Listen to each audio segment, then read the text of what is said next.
Hello student, आप सभी का स्वागत है अपनी मैथ्स क्लास में। आज हम पढ़ेंगे क्लास 8th का अध्याय 1 परिमेय संख्याएं।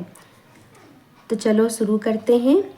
सबसे पहले हम कुछ संख्याएं जान लेते हैं कि ये क्या होती हैं। जैसे प्राकृतिक संख्या, पूर्ण संख्या, ऐसे ही हम कुछ संख्याओं को जानेंगे। तो प्राकृतिक संख्या, इसे हम कैपिटल N से दर्शाते हैं। इसे हम नेचुरल नंबर्स भी कहते हैं। इसमें हम 1, 2, 3, 4 ऐसे लेकर इन्फिनिटिव तक जितने भी नंबर आते हैं इन्हें हम प्राकृतिक संख्या कहते हैं। इन्हें हम बचपन में से भी पढ़ते आ रहे हैं ना, 1, 2, 3, 4। तो जो हम बचपन से पढ़ते आ रहे हैं उन्हें ही हम प्राकृतिक संख्या कहते हैं। पूर्ण संख्या, इसे हम होल नंबर भी कहते हैं और इसे हम कैपिटल W से दर्शाते हैं। पूर्ण संख्या में हमें शून्य को ऐड करना होता है और बाकी ये पूरी प्राकृतिक संख्या रहती है। तो 0, 1, 2, 3, 4, 5 इससे लेकर इन्फिनिटिव तक हम जितने भी नंबर पढ़ लेते हैं ना, उसे हम पूर्ण संख्या कहते हैं। पूर्णांक, इसे यहाँ पे देखिए, -इन्फिनिटिव से लेके -1 तक ऋणात्मक संख्या है। यहाँ पे देखिए +1 से लेके इन्फिनिटिव तक यहाँ पे पूरी धनात्मक संख्या है और बीच में क्या है हमारा, शून्य। तो इसे हम इस तरीके से भी पढ़ सकते हैं कि पूर्ण संख्या और ऋणात्मक संख्याओं को मिलाकर पूर्णांक बनता है। दशमलव संख्या, तो जिनके बीच में दशमलव रहता है वह संख्या दशमलव संख्या कहलाती हैं। इसे हम परिमेय में भी बदल सकते हैं। जैसे 0.8 को हम कैसे बदलेंगे, दशमलव का 1 आ जाएगा और जितने बाद में उसके अंक हैं उतने हम शून्य लिख देंगे, तो ये हमारा बन जाएगा परिमेय संख्या। परिमेय संख्या वह संख्या कहलाती हैं जिसमें अंश और हर होता है। यह ऋणात्मक भी हो सकती हैं। इसमें एक शर्त होती है बेटा कि नीचे के जो हर है वह शून्य नहीं होना चाहिए। यदि हम 1/0 लिखेंगे तो यह परिमेय संख्या नहीं कहलाएगी। ठीक है। अपरिमेय संख्या, अपरिमेय संख्या वह होती है जो P/Q मतलब अंश बटे हर के रूप में नहीं होती है। इसे हम अंश बटे हर के रूप में नहीं लिख सकते हैं और इसका जब दशमलव प्रसार करते हैं तो यह बहुत ही लंबा जाता है, अशांत होता है, कहीं पर रुकता ही नहीं है। तो इसीलिए हम इसे अंश बटे हर में नहीं लिख सकते। तो यह क्या कहलाती है, अपरिमेय संख्या। अपरिमेय संख्या रूट में होती है पाई। पाई एक अपरिमेय संख्या। यदि कहीं पूछा जाए कि पाई कैसी संख्या है, यदि कहीं पूछा जाए कि पाई कैसी संख्या है तो यह अपरिमेय संख्या है। अब हम पढ़ लेते हैं संवृत गुणधर्म। परिभाषा देख लेते हैं। दो परिमेय संख्याओं का योग, अंतर और गुणनफल हमेशा एक परिमेय संख्या ही होता है, भाग के मामले में शून्य को छोड़कर। तो परिभाषा से आप कंफ्यूज हो सकते हैं, तो इसे हम आसान भाषा में समझ सकते हैं कि कोई भी दो परिमेय संख्या को यदि हम जोड़ेंगे, घटाएंगे या गुणा करेंगे या फिर भाग देंगे तो आंसर हमेशा कैसा आएगा, परिमेय संख्या ही आएगा। तो 5 भी एक परिमेय संख्या है क्योंकि 5 के नीचे हमेशा क्या होता है, 1। हमने पढ़े ना पिछली कक्षा में, किसी भी संख्या के नीचे 1 होता है। तो इसमें अंश भी है और हर भी है, तो यह कौन सी संख्या कहलाएगी, परिमेय संख्या। तो अब हम 5 में हम 3 जोड़ लेते हैं तो कितना आएगा, 8 आएगा। 8 में से हम 3 घटा देते हैं, कितना आएगा, 5 आएगा। 4 में हम 2 का गुणा कर देते हैं, कितना आएगा, 8 आएगा। 10 में हम 2 का भाग देते हैं, कितना आएगा, 5 आएगा। तो ये सभी क्या आ रहा है यहाँ पे, ये परिमेय संख्या ही तो आ रही है।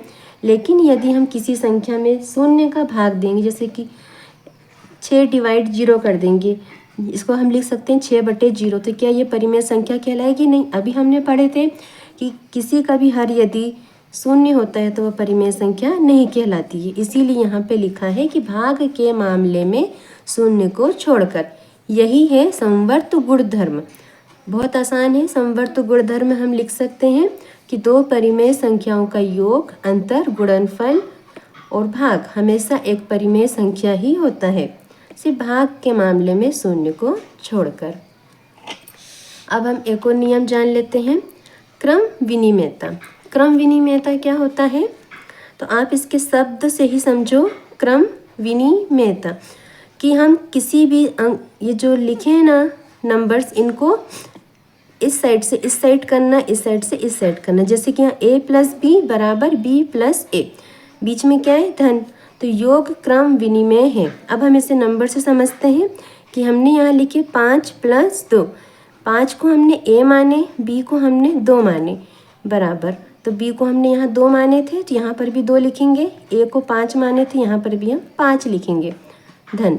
तो देखो 5 और 2 कितना होता है, 7 होता है। तो यहाँ पर 2 और 5 कितना होता है, 7 होता है। तो यहाँ पे और यहाँ पे एक जैसा नंबर आ रहा है, तो योग क्या है, क्रम विनिमय है। हम नंबर्स को इधर से उधर कर दें, आगे पीछे कर दें, तब भी कुछ भी बदलाव नहीं होगा, जोड़ने पर वही आएगा, चाहे 5 में 2 जोड़ो, चाहे 2 में 5 जोड़ो। तो क्रम विनिमयता का नियम योग पर लागू होता है। इसी प्रकार गुणा में भी देख लेते हैं हम। 3 गुणा 2 बराबर 2 गुणा 3, 3 दूनी 6 बराबर 2 तिया 6। 2 के पहाड़े में 2 का पहाड़ा 3 बार पढ़ेंगे 6 आएगा, 3 का पहाड़ा 2 बार पढ़ेंगे तो 6 आएगा। तो गुणन भी क्या है, क्रम विनिमय है। तो क्रम विनिमयता किस किस पर लागू हुई, योग पर और गुणन पर। अब नीचे देखिए, व्यवकलन जब हम ऋण करेंगे, भाग जब हम भाग देंगे, तो उस पर क्रम विनिमयता लागू नहीं होगी। चलो इसे भी हम देख लेते हैं।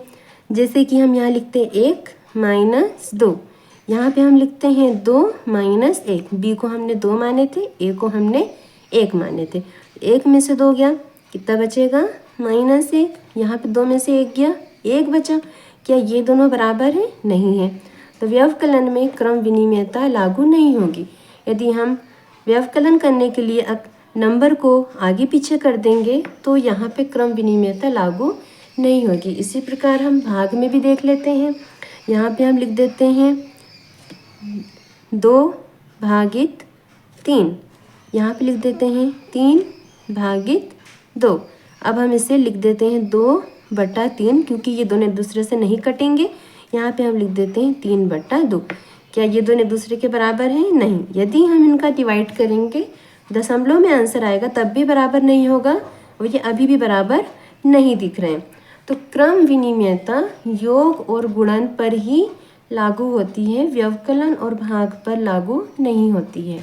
साहचर्यता, साहचर्यता क्या होता है, यदि ए बी व सी परिमेय संख्या है तो a प्लस बी प्लस सी बराबर a प्लस बी प्लस सी। दोनों में अंतर क्या दिख रहा है, यहाँ पे ये वाले ए बी को ब्रैकेट में लिया गया है, दाईं ओर यहाँ पर बी और सी को ब्रैकेट में लिया गया है, तब भी एक दूसरे के बराबर होगी।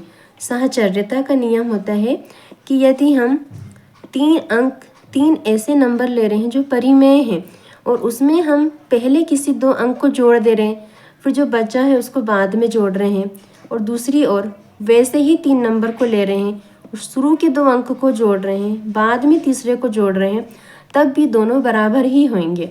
अब हम इसे नंबर से देख लेते हैं। छोटे नंबर लेते हैं, 1 + 2 + 3। यहाँ पे हम शुरू के 2 नंबर को ब्रैकेट में रखेंगे। यहाँ पे हम भी फिर से कि 1 + 2 + 3 लेते हैं, यहाँ पे आखिरी के 2 नंबर को ब्रैकेट में रखते हैं। तो अब इनको जोड़ते हैं, 1 + 2 3 होगा, प्लस ये वाला 3, कितना होगा, 3 और 3 6 हो गया। यहाँ पे देखिए 1 + 2 और 3 5 होगा, 1 और 5 कितना हो गया, 6।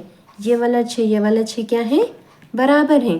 तो साहचर्यता का नियम योग पर लागू होता है। इसी प्रकार हम गुणा में देख लेते हैं।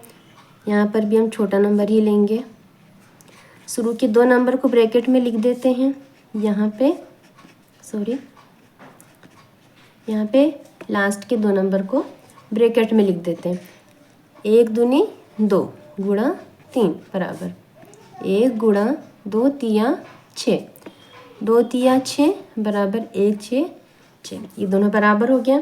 तो साहचर्यता का नियम कहता है, चाहे शुरू के 2 नंबर को पहले जोड़िए और बाद में इसको जोड़िए, दूसरी ओर उसी नंबर में से चाहे आखिरी के 2 नंबर को पहले जोड़िए, बाद में पहले को जोड़िए, तब भी दोनों का आंसर एक ही आएगा।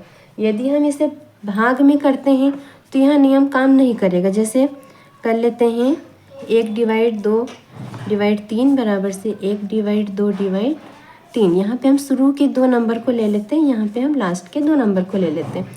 यहाँ पे हम लिखेंगे 1/2 भागित 3, यहाँ पे 1/2/3।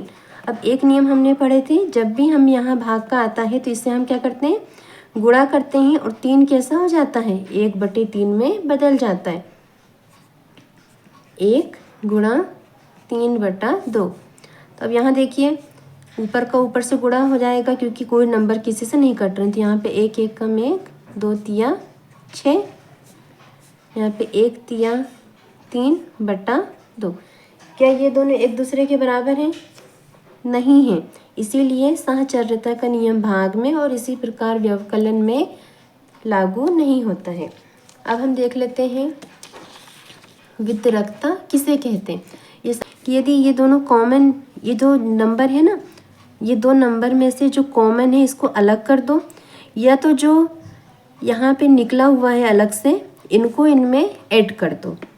तो यहाँ पे हमने ए को बी से और ए को सी से गुणा करके इनको अलग अलग कर दिए, ब्रैकेट हटा दिए हमने, ठीक है ना, ब्रैकेट हटा दिए और इसे हमने अलग अलग लिख दिए। या फिर ये जो अलग अलग लिखा हुआ है इसमें से हमने कॉमन निकाल लिए, इसे ही वितरकता का नियम कहते हैं। जैसे कि हमने यहाँ पे 3, यहाँ पे हमने लिख दिए x + 2, तो हमारा क्या हो जाएगा 3x, ये हमने इससे करें। अब यहाँ प्लस 3 2 6, इस तरीके से हम लिखेंगे। या फिर इसे इसका हमने 3 कॉमन निकाल के यहाँ लिख दिए, यही कहलाता है वितरकता का नियम। इसी प्रकार से यहाँ पर भी हम लिख लेंगे 3x - 2, तो यहाँ पे क्या आ जाएगा 3x - 3 2 6, यही है हमारा वितरकता का नियम। अब हम नेक्स्ट देख लेते हैं योज्य तत्समक। योज्य तत्समक क्या होता है, परिमेय संख्याओं के लिए शून्य योज्य तत्समक है। अभी आप कंफ्यूज हो गए होंगे, तो कंफ्यूज नहीं होना है, सिंपल सा लॉजिक है। ऐसी संख्या जिसे किसी परिमेय संख्या पर जोड़ने पर कोई भी बदलाव नहीं हो तो वो योज्य तत्समक कहलाती है। क्या बोले हमने, ऐसी संख्या जिसे किसी परिमेय संख्या पर जोड़ने पर उस परिमेय संख्या पर कोई बदलाव नहीं होता है, वह योज्य तत्समक कहलाती है। जैसे कि हमने एक परिमेय संख्या लिए 1, इसमें हम ऐसा क्या जोड़ें कि एक का एक ही रहे, तो हम इसमें जोड़ेंगे 0। तो ये क्या हमारा है, 0 हमारा योज्य तत्समक है। 0 को किसी भी नंबर में जोड़ेंगे तो वह संख्या में कोई बदलाव नहीं होगा, तो इसे ही हम क्या कहते हैं, योज्य तत्समक। ऐसे ही गुणात्मक तत्समक देख लेते हैं। तो ऐसी संख्या जिसे किसी परिमेय संख्या से गुणा करने पर उस संख्या पर कोई बदलाव नहीं होता है, तो उसे हम क्या कहते हैं, गुणात्मक तत्समक। जैसे कि हमने यहाँ पे ले लिया 21, तो इसमें ऐसा किसका गुणा करें कि 21 आ जाए, तो हम यहाँ पे 1 का गुणा करेंगे, तो 1 हमेशा क्या कहलाएगी, गुणात्मक तत्समक। जब भी कोई पूछे गुणात्मक तत्समक क्या होता है, 1, जहाँ कहीं 1 का गुणा हो रहा हो तो वहाँ क्या कहलाएगा, वहाँ पे किस गुण धर्म का उपयोग होगा, गुणात्मक तत्समक का। योज्य प्रतिलोम बहुत आसान है, और गुणात्मक प्रतिलोम। योज्य प्रतिलोम क्या कहलाता है, किसी भी परिमेय संख्या का उसका ऋणात्मक रूप। ए का माइनस ए है तो इसका हो जाएगा ए, ये क्या कहलाएगा, योज्य प्रतिलोम। अब हमसे यदि पूछ लें कि ऐसी कौन सी संख्या है जो खुद का योज्य प्रतिलोम है, तो हम क्या कहेंगे, 0 खुद का योज्य प्रतिलोम है। जैसे कि हमने 0 का यदि हम अपोजिट करेंगे तो क्या आएगा, 0 ही आएगा, क्योंकि 0 कभी भी ऋणात्मक या धनात्मक नहीं होता है। तो 0 क्या है, खुद का योज्य प्रतिलोम है। ऐसे ही हम अब देख लेते हैं गुणात्मक प्रतिलोम क्या होता है। तो 1/2 का हम लिखेंगे 2/1, अंश का जो हो जाएगा नीचे और हर जो चल जाएगा ऊपर। अंश कहाँ चल जाएगा, नीचे, हर चल जाएगा ऊपर, इसे हम कहते हैं गुणात्मक प्रतिलोम। यदि हमने यहाँ पे लिखी 3/2, तो इसका गुणात्मक प्रतिलोम क्या हो जाएगा, 2/3। अब यदि प्रश्न आए कि ऐसी कौन सी संख्या है जो खुद का गुणात्मक प्रतिलोम है, तो वह कौन सी संख्या है? एक खुद का गुणात्मक प्रतिलोम। यदि हम एक को कन्वर्ट करेंगे तो क्या आएगा? एक को कैसे लिखते हैं? हमेशा 1/1 के रूप में होता है, एक के नीचे एक होता है। यदि हम इसे गुणात्मक प्रतिलोम के जरिए करेंगे तो ये वाला एक यहाँ आ जाएगा, ये वाला एक यहाँ आ जाएगा। कुछ चेंजेस हुआ? नहीं हुआ। ऐसे यदि हम -1 को लेते हैं और इसको करते हैं तो ये कैसे बनेगा? 1 -1 तो 1/-1 क्या हुआ? ये दोनों एक दूसरे का क्या हो गए? गुणात्मक प्रतिलोम। तो एक जो है वो खुद का गुणात्मक प्रतिलोम, एक वह संख्या है जो खुद का गुणात्मक प्रतिलोम है और 0 जो है खुद का योज्य प्रतिलोम है। और एक और क्वेश्चन हो जाए कि ऐसी कौन सी संख्या है जो गुणात्मक प्रतिलोम नहीं है, तो वो क्या है? 0। 0 को यदि हम कन्वर्ट करेंगे तो ये 1/0 आएगा और नीचे क्या है? हर की जगह क्या आ गया? 0। और हमने क्या पढ़े थे कि जिसके भी नीचे 0 होता है ये क्या होती है? परिमेय संख्या नहीं होती है। जब ये परिमेय संख्या ही नहीं होगी तो यहाँ काम ही नहीं करेगी, इसीलिए 0 गुणात्मक प्रतिलोम नहीं है। तो अभी हमने अध्याय को पढ़े, अब हम प्रश्नावली को सॉल्व करते हैं। प्रश्न 1 है, गुणधर्म पहचानिए तथा उनके नाम लिखिए। तो पहला प्रश्न है -4/5 गुणा 1 बराबर 1 गुणा ब्रैकेट में -4/5 बराबर -4/5। तो यहाँ पे आप पहचानिए कि यहाँ पे किसका गुणा हो रहा है? 1 का गुणा हो रहा है। यहाँ पे किसका गुणा हो रहा है? 1 का गुणा हो रहा है। तो ये क्या कहलाएगा? सबसे पहले देखिए गुणा हो रहा है तो हम क्या लिखेंगे? गुणात्मक। और 1 का गुणा हो रहा है, यहाँ पे हम क्या लिखेंगे? तत्समक। गुणात्मक तत्समक में हमने पढ़े थे ना, 1 का गुणा होता है, ठीक है। इसी तरह हम दूसरा क्वेश्चन देखते हैं। यहाँ पे लिखा है -13/17 गुणा ब्रैकेट में -2/7 बराबर -2/7 गुणा ब्रैकेट में -13/17। यहाँ पर भी गुणा हो रहा है, शब्द कौन सा आएगा? गुणात्मक। अब क्या हो रहा है? देखिए -13/17 यहाँ पहले था, यहाँ बाद में चले गया। इनका क्रम विनिमय हो रहा है, क्रम विनिमय हो रहा है। तो हम यहाँ पे कुछ शब्दों से भी ध्यान कर सकते हैं कि इसका आंसर क्या होगा। तो हम क्या लिखेंगे? गुणात्मक क्रम विनिमय। अब तीसरा देखते हैं, -19/29 इंटू 29/-19 बराबर 1। तो यहाँ पे देखिए कौन सा आएगा? 29 से 29 कट जाएगा, ऋण से ऋण कट जाएगा, 19 से 19 कट जाएगा। यहाँ पे क्या बचेगा? 1 बराबर 1 बचेगा। यहाँ पे क्या आएगा? गुणात्मक प्रतिलोम। यहाँ पे क्या आ जाएगा? गुणात्मक प्रतिलोम। एक वह संख्या है जो खुद का गुणात्मक प्रतिलोम है। और यहाँ पे हम देख सकते हैं a/b और b/a देख सकते हैं हम। अब यहाँ देखिए 1 बराबर 1, तो यहाँ पे देखिए 1 को यदि हम इधर करेंगे तो सेम वही आएगा, है ना? 1/1 1/1। तो यहाँ पर भी वही आएगा। कौन सा नियम काम कर रहा है? a/b और b/a का। तो यहाँ पे कौन सा गुणधर्म लिखेंगे हम?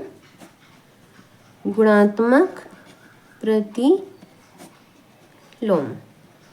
अब नेक्स्ट क्वेश्चन है, बताइए कौन से गुण की सहायता से आप 1/3 इंटू ब्रैकेट में 6 गुणा 4/3 ब्रैकेट बंद को ब्रैकेट में 1/3 इंटू 6 गुणा 4/3 के रूप में अभिकलन करते हैं। तो अभी हमने एक नियम पढ़े थे, a गुणा b गुणा c बराबर a गुणा b गुणा c। यहाँ पे हमने शुरू के 2 नंबर को ब्रैकेट में रखे थे और दाएं पक्ष में हमने लास्ट के 2 नंबर को ब्रैकेट में रखे थे। तो यहाँ पे हम कौन सा गुणधर्म समझे थे? इस तरीके से हमने जहाँ लिखे थे वहाँ पे हमने लिखे थे साहचर्यता का गुणधर्म, समझे थे ना? तो यहाँ पर भी देखिए 1/3 6 4/3, यहाँ पे आखिरी के 2, यहाँ पहले के 2 नंबर वही है, 1/3 1/3 6 6 4/3 4/3। और यहाँ पे शुरू के 2 नंबर को, यहाँ पे आखिरी के 2 नंबर को ब्रैकेट में रखें, तो ये वाला भी वही है। तो यहाँ पे कौन सा नियम काम करेगा, कौन सा गुणधर्म काम करेगा, यहाँ पर साहचर्यता का गुणधर्म काम करेगा। तो कैसी लगी आपको ये क्लास? यदि आपको मेरे पढ़ाने का तरीका पसंद आया है तो आप इस चैनल को सब्सक्राइब करें और ज़्यादा से ज़्यादा लाइक करें और शेयर करें। Thank you.